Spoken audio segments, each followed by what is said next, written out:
यह जो है ममता, ये मेरा है, ये मेरा है, ये मेरा है, जबकि वो सब छोड़ना पड़ता है। इस ममता को जब जीव छोड़ देता है, इस ममता रूपी रस्सी से जब तक जीव बंधा है। इसमें एक सुंदर दृष्टांत है।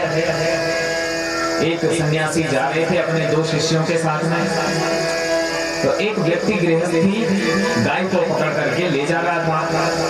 तो सन्यासी अपने दोनों शिष्यों के साथ जा रहे थे। बोले, बेटा तुम लोग देख रहे हो, ये गाय रस्सी से बंधी हुई है, इस आदमी ने बांध रखा है उसको। बोले, हाँ गुरुजी। बोले, दिखाई दे रहा है? बोले, हाँ बिल्कुल दिखाई दे रहा है। तो ये सच है? बोले, गुरुजी बिल्कुल सच है। बोले, बिल्कुल झूठ है। कहा, गुरुजी कैसे झूठ है? कहा, अभी दिखाता हूं। उन्होंने अपने झोले से चाकू निकाला और वो गृहस्थी के हाथ में जो रस्सी थी ना, उसको काट दिया। और रस्सी को काट दिया, गाय भागती चली गई। गाय भाग रही है, भाग रही है, भाग रही है, और वो गृहस्थी उसके पीछे दौड़ रहा है गाय के पीछे। तो अब शिष्यों से गुरुजी ने पूछा, बोलो बेटा अब देखो, अब तक तो गाय उसके साथ चल रही थी, रस्सी में बंधी थे, अब ये बिना रस्सी के कैसे बंधा हुआ है? ये उसके पीछे क्यों दौड़ रहा है?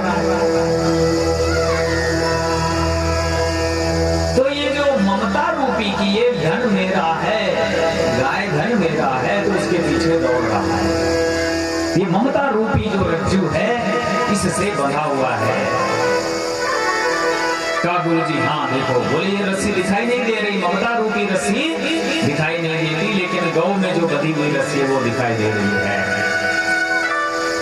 तो इस प्रकार से जो ममता रूपी जो रस्सी है, इसको धन और भवन, परिवार, बेटा बेटी, इन सब से त्यागना पड़ेगा। लेकिन यह किस परिस्थिति में? यह भी हमारे पारिवारिक हमारे सनातन धर्म ने आश्रम बनाए हैं, अर्थात अवस्थाएं 25-25 साल के 4 आश्रम अवस्थाएं बनाई हैं। तो ब्रह्मचर्य अवस्था है, गृहस्थ है, 50 साल तक गृहस्थ है, फिर उसके बाद 50 साल के जब हो गए, 51 जब लगता है, तो एक अकेले वन की ओर अथवा केवल अपनी पत्नी के साथ